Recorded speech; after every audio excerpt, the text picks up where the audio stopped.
সুবহানাল্লাহ যদি 100 বার পড়তে পারেন, কয়বার? আজকে বিছানায় মাথাটা যখন লাগাবেন ঘুমানোর আগে 100 বার সুবহানাল্লাহ পড়বেন। কয়শো বার? যেহেতু এই সময় নিশ্চিন্তে থাকবেন, কোনো টেনশন নাই, ঝামেলা নাই, তো তখন যদি 100 বার সুবহানাল্লাহ পড়েন। মুসলিম শরীফের 2698 নাম্বার হাদিসের বর্ণনা, সাদ ইবনে আবি ওয়াক্কাস রাদিয়াল্লাহু তাআলা আনহু, সাহাবার নাম, তিনি বলেন, কুন্না ইনদান নবী সাল্লাল্লাহু আলাইহি ওয়াসাল্লাম, আমরা আল্লাহ নবীর কাছে ছিলাম। নবীজি আমাদেরকে বললেন, আয়াজিজু আহাদুকুম আইয়াকসিবা আলফা হাসানা, তোমাদের কেউ কি অক্ষম 1000 নেকি অর্জন করতে? কি তোমাদের কেউ অক্ষম? কয় হাজার?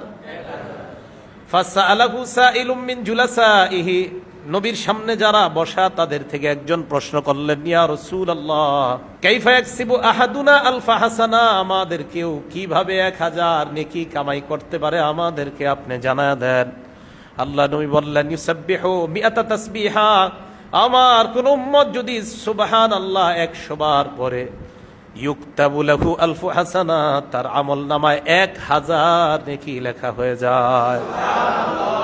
আও ইউহাত্তু আনহু আলফু খাতিআ, 1000 নেকি যদিও লেখা না হয়, তার আমলনামা থেকে 1000 গুনাহ মুছে দেওয়া হয়। সুবহানাল্লাহ।